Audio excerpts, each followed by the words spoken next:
নমস্কাৰ।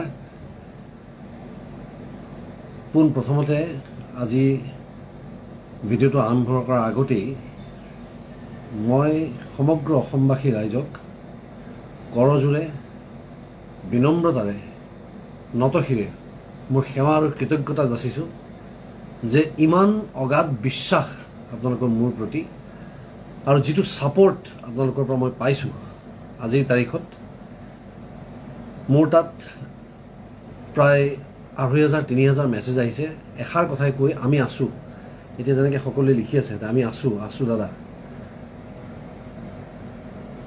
এই ছাপোৰ্টটোৱে মই আৱেগিক মই দুখত হোৱা নাই, মই সুখত হৈছোঁ যে মোক আপোনালোকে এনেকৈ ভাল পায় আৰু এই ভালপোৱা পাই থাকিবলৈ মই আজীৱন যেনেকৈ চলিছোঁ তেনেকৈয়ে চলিম আৰু আপোনালোকৰ চকুত যাতে সদায় সেই স্থান থাকে সেইধৰণে জীয়াম। গতিকে প্ৰথমতে আপোনালোকৰ ওচৰত মোৰ বহুত বহুত বহুত অশেষ কৃতজ্ঞতা আৰু অশেষ মৰম আৰু কি ক'ম, মোৰ ভাষা নোহোৱা হৈ গৈছে। ৰঘুপতিৰ কথা আপোনালোকে গম পায়, ৪-৫টা বছৰ লাগিল ছবিখন ৰিলিজ কৰোঁতে। বহুত অসাধ্য সাধন কৰিবলগীয়া হৈছে, বহুত যুঁজ দিবলগীয়া হৈছে আৰম্ভণি দিনাখনৰ পৰা, আৰু এই শেষৰ দিনাও যিদিনাখন আমি প্ৰিমিয়াৰ কৰিবলৈ লৈছোঁ সেইখিনি সময়তো বাধা।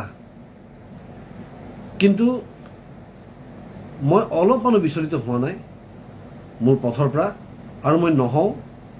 অসমবাসী ৰাইজৰ কাৰণে যিটো যিপাহ ফুল মই আগুৱাইছোঁ শ্ৰী ৰঘুপতি, সেই পাহ আপোনালোকৰ ওচৰলৈ যাবই। দুদিন এদিন দেৰি হ'ব, এটা আইনী প্ৰক্ৰিয়াৰ কাৰণে মহামান্য আদালতৰ এটা ৰায় আমি মানি সন্মান সহকাৰে তাক গ্ৰহণ কৰিছোঁ আৰু সেইবাবে আমি ৰৈ দিছোঁ। আৰু আমাৰ বিশ্বাস আছে মহামান্য আদালতৰ ওচৰত যে আমি ন্যায় পাম। মই কেৱল আপোনালোকক এটা কথাই ক'ব বিচাৰিছোঁ যে আমি শুদ্ধ পথত আছোঁ, মই শুদ্ধ পথত আছিলোঁ আৰু আছোঁ আৰু সদায় থাকিম। এইবিলাক সকলো কথা পাৰ হৈ যাব, অতি শীঘ্ৰে ৰঘুপতি আপোনালোকৰ সন্মুখলৈ আহিব। আইনী মেৰ পেচৰ কথা মই বৰ বিশেষ নাজানো, কেৱল এটাই কথা জানো যে আমি শুদ্ধ পথত আছোঁ আৰু চিধা পথত আছোঁ। মোৰ কৰ্মদক্ষতা, মোৰ কৰ্মৰ প্ৰতি স্পৃহা, মোৰ আত্মবিশ্বাস আৰু আপোনালোকৰ মৰম, আপোনালোকৰ বিশ্বাস মোৰ সাহস। আপোনালোক যি ধৰণে মোৰ লগত আছে, আজি মই দিনটো ফোনটো অফ কৰি থৈছোঁ অন্য কাৰণে নহয়।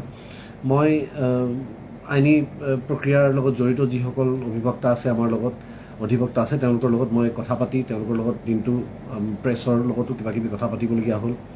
আৰু মোৰ বিভিন্ন ঘৰৰ মানুহ প্লাছ বিভিন্ন দল সংগঠন, তেওঁলোকে মোৰ লগত অনলাইন যোগে তেওঁলোকে জড়িত হৈ লাইভ তেওঁলোকে মোৰ পৰা বহুত কথা শুনিবলৈ চেষ্টা কৰিছে, বুজিবলৈ চেষ্টা কৰিছে। আৰু সঁচাকৈ মই আপোনালোকৰ ওচৰত কৃতজ্ঞ জনাইছোঁ, কৃতজ্ঞতা জ্ঞাপন কৰিছোঁ, কাৰণ এই যিটো বিশ্বাস আপোনালোকৰ মোৰ প্ৰতি, এই যিটো সাহস আপোনালোকে মোক দিছে এইখিনি সময়ত, এই ১,৫০০, ২,০০০, ২,৫০০ মানুহ মোক ফোন কৰি কেৱল এটাই মেছেজ দিছে যে ৰবিদা আমি আছোঁ আপোনাৰ লগত। এইটো মোৰ কাৰণে সাংঘাতিক সাহস। আপোনালোকৰ মৰম মোৰ লগত থাকক। মই আপোনালোকক কথা দিছোঁ যে মই নিজৰ জেগাত মই লৰচৰ নহওঁ, আৰু এই যিটো সঁহাৰি আপোনালোকে জনাইছে ইয়াৰ কাৰণে আজীৱন মই আপোনালোকৰ ওচৰত কৃতজ্ঞ হৈ চলিম। আৰু এই মৰম মোৰ ওপৰত ৰাখক। মই আপোনালোকক কথা দিছোঁ যে মই আপোনালোকক ভাল ছবি দিম আৰু মই ভাল ছবি দিম। অলপ এটা হেৰি আহিছে মাজত, সেইটো মই আৱেগিক মই চিন্তা কৰি কোৱা নাই, কিন্তু যে মোক কোনোবাই বাধা প্ৰদান কৰিছে। বাধা প্ৰদান কৰিলে ঈশ্বৰ আছে, ঈশ্বৰে মোক আগুৱাই লৈ যাব। মই আৱেগিক হৈছোঁ আপোনালোকৰ মৰমটোতহে আচলতে, যে এনেকুৱা এটা মৰম মোৰ প্ৰতি আছে। আৰু এই আশীৰ্বাদ যদি মোৰ ওপৰত থাকে, মই এনেকুৱা আৰু বহুত ভাল ভাল কাম দিম আপোনালোকক। আপোনালোকে কেৱল দুদিনমান ধৈৰ্য ধৰক। মহামান্য আদালতৰ ন্যায়ৰ ওপৰত আমাৰ বিশ্বাস আছে, এই প্ৰক্ৰিয়াৰ ওপৰত আমাৰ বিশ্বাস আছে। আমাৰ এই সময়খিনিও পাৰ হৈ যাব আৰু আমি আপোনালোকক ভাল ভাল ছবি উপহাৰ দিম। মই আপোনালোকক কথা দিছোঁ। আপোনালোকে ৰঘুপতি চাওক, মোক জনাওক কেনেকুৱা পালে।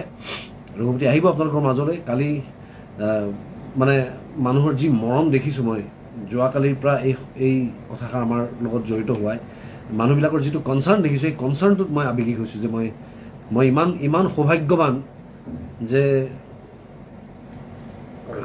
এই ধৰণৰ মৰম মই আপোনালোকৰ পৰা পাই থাকোঁ। বৰ বিশেষ দীঘলীয়া নকৰোঁ আৰু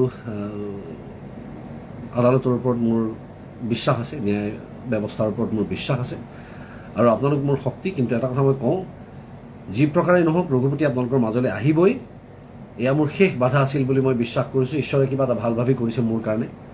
গতিকে এই শেষ বাধা নেওচি মই আপোনালোকৰ মাজলৈ ছবিগৃহলৈ মই ছবিখন লৈ আহিম আৰু পাৰ্যমানে যিমান দূৰ পাৰোঁ মই প্ৰায় জেগাত মই মেছেজ কৰিম, মই হললৈ গৈ আপোনালোকৰ লগত ছবিখন চোৱাম বুলি প্ৰতিশ্ৰুতি দিছোঁ। গতিকে আপোনালোকৰ মৰম আশীৰ্বাদ থাকক মোৰ আৰু মোৰ গোটেই টীমটোৰ প্ৰতি। আমি শুদ্ধ পথত আছোঁ, সৎ পথত আছোঁ, আমি একো চিন্তা কৰা নাই।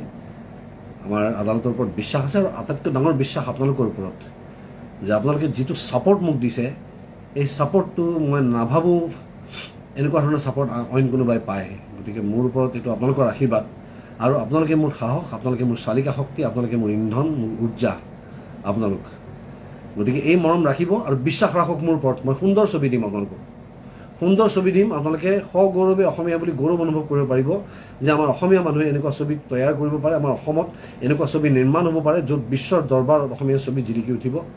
জয় চলচ্চিত্ৰ উদ্যোগ, জয় শ্ৰী ৰঘুপতি আৰু আপোনালোক জনতা জনাৰ্দন। মোৰ আশীৰ্বাদ আপোনালোকৰ আশীৰ্বাদ মোৰ ওপৰত সদায় যেন থাকে। মই আপোনালোকক বঢ়িয়া ছবি দিম, মই আপোনালোকক কথা দিলোঁ। আপোনালোক অলপো হতাশ নহ'ব, মই অলপো হতাশ হোৱা নাই। মই আৱেগিক হৈছোঁ কেৱল আপোনালোকৰ মৰমৰ কাৰণে। মৰম পালে আৱেগিক হৈ যাম। আগতেও কৈছোঁ মই যে এনেকুৱা বিশ্বাস, এনেকুৱা মৰম থাকিলে আমাক আৰু একো নালাগে পৃথিৱীত। আৰু এইটোৰ কাৰণে আজীৱন কাম কৰি যাম।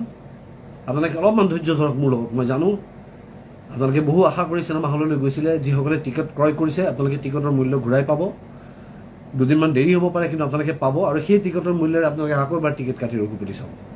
এই অসুবিধা যে আপোনালোকৰ হৈছে তাৰ বাবে মই ক্ষমা বিচাৰিছোঁ আপোনালোকৰ ওচৰত আৰু আশা কৰোঁ আপোনালোকে মৰম দিব ৰঘুপতিক। মই আৰু ভাল ছবি আপোনালোকক দিম আৰু বিশেষ কথা নকওঁ এতিয়া।